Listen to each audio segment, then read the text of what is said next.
Welcome to The Explainer. Today, we're diving into one of the greatest stories ever told, the epic, sprawling saga of the Greek gods. Seriously, it's a tale of creation, betrayal, and probably the most dysfunctional family to ever rule the cosmos. So here's our game plan. We're going to start at the very beginning, before the gods you know even existed, and see the cosmic war that changed everything. Then we'll meet the three powerful brothers who literally carved up the world. After that, we'll dive into the drama of the Olympian royal court, and finally, we'll meet the gods who shaped everything from human culture to the wild parts of the world. All right, let's get into it. Our story kicks off long before Zeus was even a thought, back in a time of raw, elemental forces and the very first divine family feud. You see, the world didn't start with gods, but with, well, concepts. First, there was just chaos, this big, empty void. Then came Gaia, the earth itself, and finally, Eros, the force of love. Now, Gaia is where our story really gets going, because she gave birth to Uranus, the sky, and together, they created the very first generation of gods. But Uranus, he was completely consumed by fear.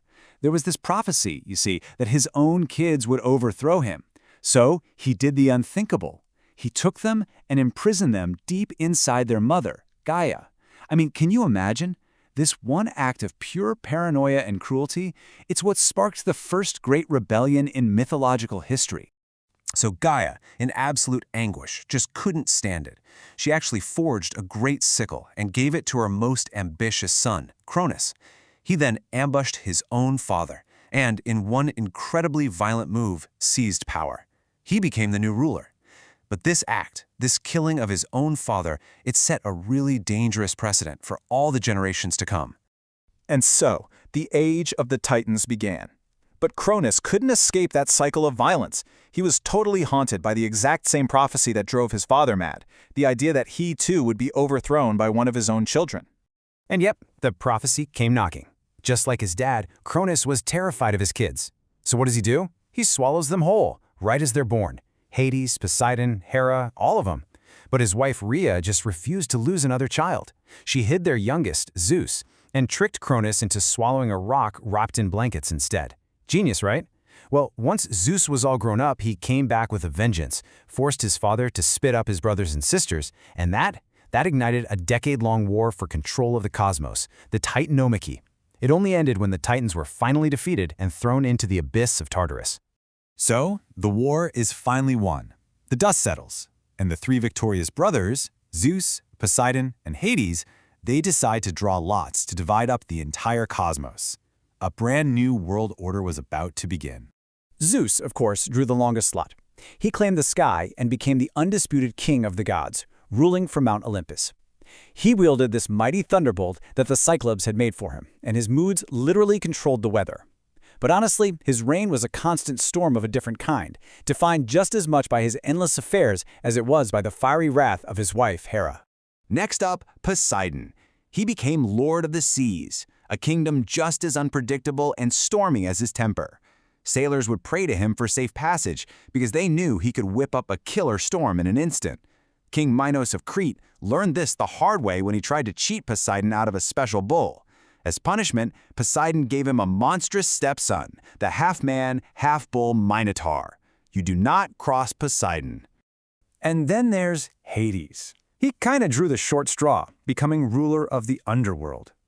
Now, even though everyone feared him, he wasn't evil, not at all. He was more like a solemn, dutiful warden of the dead, just making sure the natural order of things was maintained. He ruled his vast, silent kingdom right alongside his queen, Persephone. So in Hades' domain, the Greek vision of the afterlife was really clear. Your soul was judged. If you were a hero, you earned an eternity in the sunny fields of Elysium. The vast majority of people, though, just ordinary folk, they wandered the gray, shadowy asphodel meadows. But for the Titans and any mortals who did something truly terrible, their destination was Tartarus, the deepest, darkest pit of punishment you can imagine. Okay, now let's climb up to Mount Olympus itself, home to the ultimate divine family drama. I mean, this was a royal court just filled with powerful, ambitious, and very often warring personalities.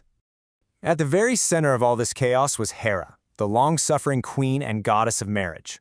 whose legendary jealousy made life an absolute living hell for Zeus's many lovers. Then you had Athena, the goddess of wisdom, who had the most bizarre birth story ever.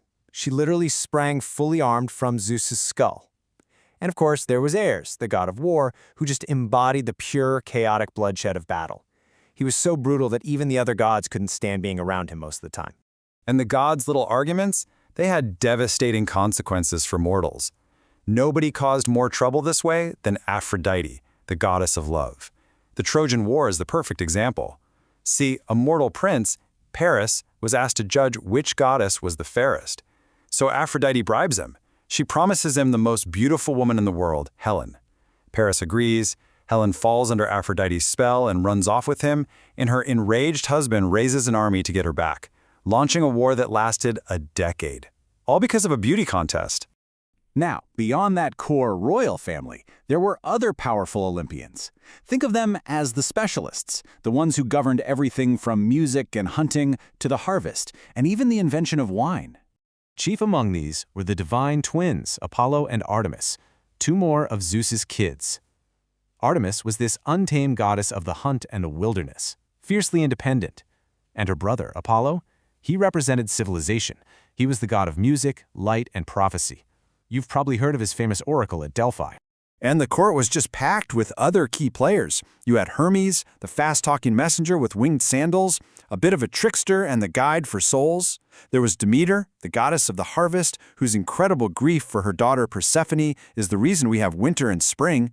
You have Hephaestus, the master blacksmith, who was literally thrown off Olympus by his own mom, but became the guy who forged all the gods' greatest weapons. And of course, Dionysus, the god of wine and revelry, the wild heart of every single party. So after all these tales of power, jealousy, betrayal, and creation, what's the big takeaway? I mean, why are we still so fascinated by this ancient family drama today? Well, in the end, these aren't just myths about distant gods with superpowers. They're reflections of us. They show our own capacity for incredible wisdom and heroism, but also for blinding rage, jealousy, and ambition. They are timeless, powerful stories about the endless, and often very messy, struggle for power, both within our families and within ourselves. And that's our deep dive into the epic family saga of the Greek gods. If you had a good time on this trip to Mount Olympus, do us a favor and hit that like and subscribe button for more explainers just like this one. Thanks for watching.